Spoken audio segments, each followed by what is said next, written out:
Deus os abençoe em nome de nosso Senhor Jesus Cristo. Estamos trabalhando pela fé, a fé preciosa, a fé que está nos transformando a cada dia na imagem perfeita da palavra. Nós sabemos que a mensagem de Malaquias capítulo 4 foi enviada para restaurar a fé da igreja destes dias, a igreja que tem sido eleita e predestinada por Deus desde antes da fundação do mundo. A igreja que estava nele antes da fundação do mundo, como Eva estava em Adão. Deus revelou em Adão o grande mistério do plano da redenção. Quando Deus colocou Adão para dormir, Deus tirou do seu lado, do lado de Adão, a sua companheira. E ele não fez uma nova porção de barro. Ele tomou da própria carne de Adão e tirou do espírito de Adão e colocou sobre Eva. Por isso Adão pôde dizer para Eva: tu és carne da minha carne, ossos dos meus ossos. Então, quando veio Jesus Cristo, e ele foi chamado de o segundo Adão, e no Calvário Deus tirou do seu lado água e sangue. E quando ele tirou do seu lado água e sangue, ele estava tirando da sua parte dele mesmo, tirando o seu espírito, quando aquela célula de sangue foi rompida, para ser derramada sobre a igreja, através do poder do Espírito Santo, em Atos 2. Por isso, a igreja, ela é palavra de sua palavra, espírito do seu espírito. Por isso, a igreja do tempo do fim, a igreja, a noiva de Jesus Cristo, está suposta a ser a palavra encarnada outra vez. Por isso que Adão disse de Eva: tu és carne da minha carne e ossos dos meus ossos. E esta mesma verdade se aplica à igreja do Deus vivo, porquanto a verdadeira igreja já estava nele desde antes da fundação do mundo. A verdadeira igreja está agora manifestada desde a era de Éfeso até a era da pedra angular, a era da noiva. Agora, nesse tempo do fim, quando a palavra passou por todas as provas, por todos os testes, ela passou pela era dos portadores, pela era de Lutero, pela era de Wesley, pela era pentecostal, para reunir-se outra vez aqui na verdadeira igreja, na igreja semente, na igreja que está predestinada para ser arrebatada nesse tempo do fim.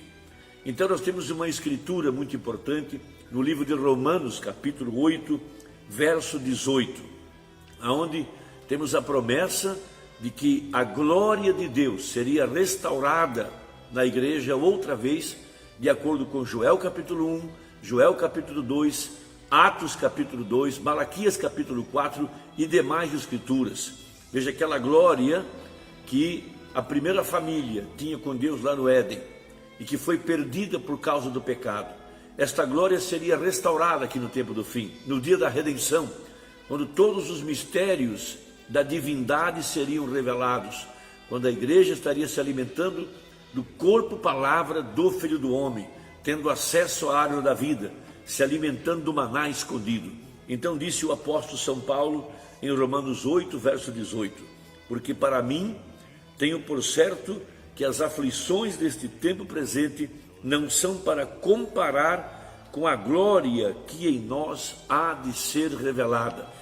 Então Paulo conhecia essa restauração, ele sabia que o corpo de Cristo estaria edificado sobre a rocha que é a palavra, e esse corpo cresceria de fé em fé e de glória em glória, até chegar à estatura perfeita.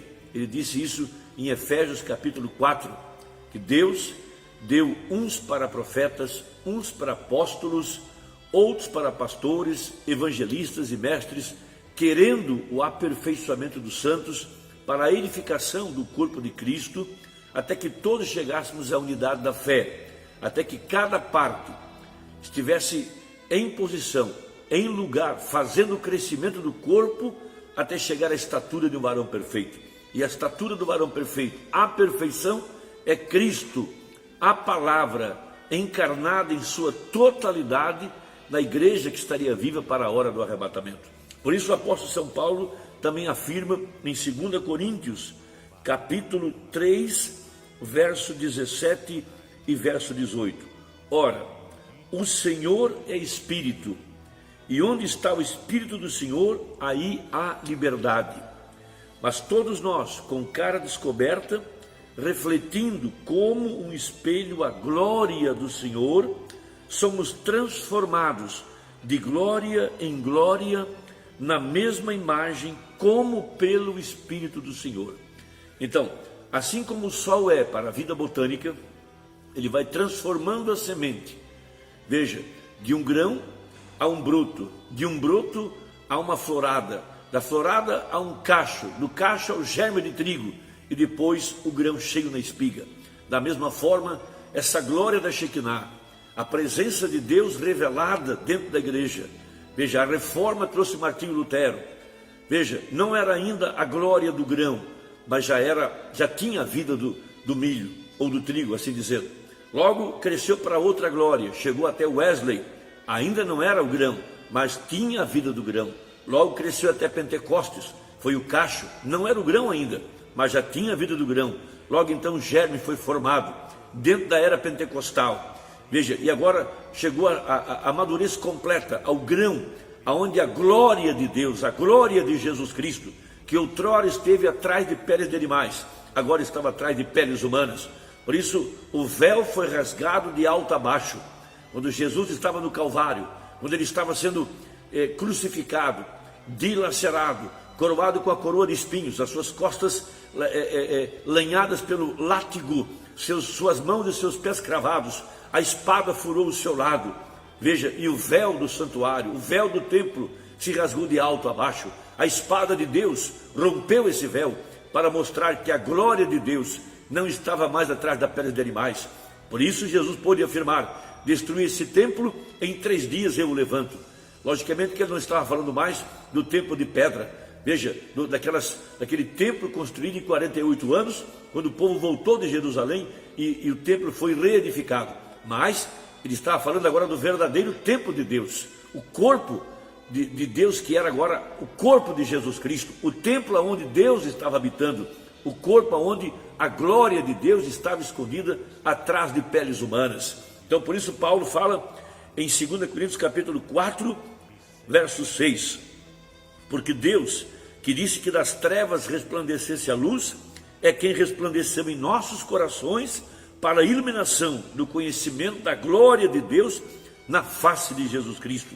Temos, porém, este tesouro em vasos de barro, para que a excelência do poder seja de Deus e não de nós. Então o profeta irmão Branham pregou uma tremenda mensagem chamada O Desvelar de Deus.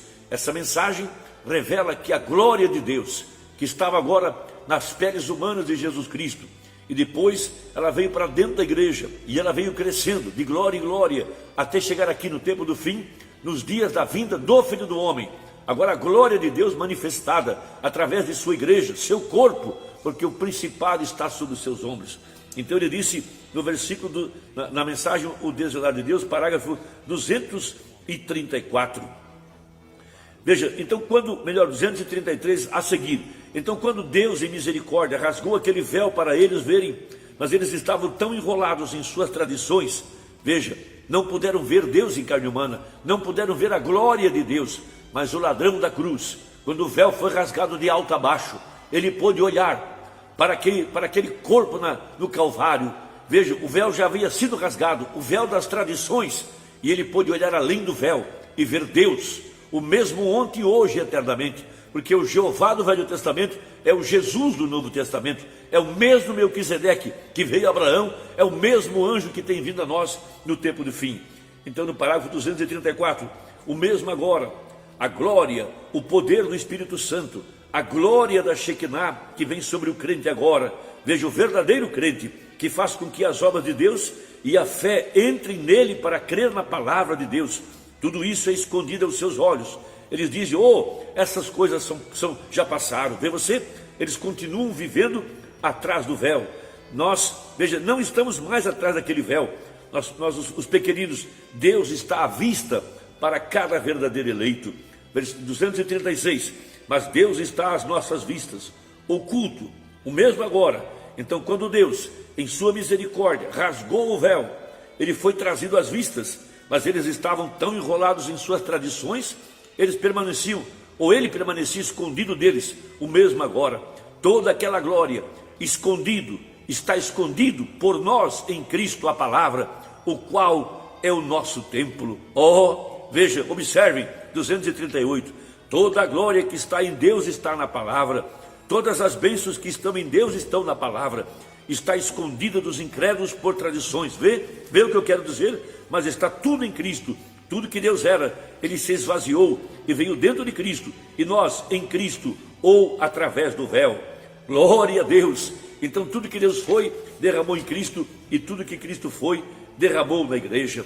Então agora, 253, em ordem, veja, nossos véus denominacionais e tradicionais devem ser rompidos pelo Espírito de fogo de Deus e a espada, a qual é a sua palavra. Sua palavra sempre é a sua espada. Ele tomou a sua espada naquele dia, cheia de fogo. Ele tomou a sua espada naquele dia, cheia de fogo, e rasgou aquele véu de cima para baixo. Ele faz a mesma coisa com a mesma espada hoje, com a palavra. Veja, não meu credo ou meu livro de credos, não, mas a espada do Senhor rasga o véu até embaixo e vê a Deus de pé às vistas, manifesta em sua palavra.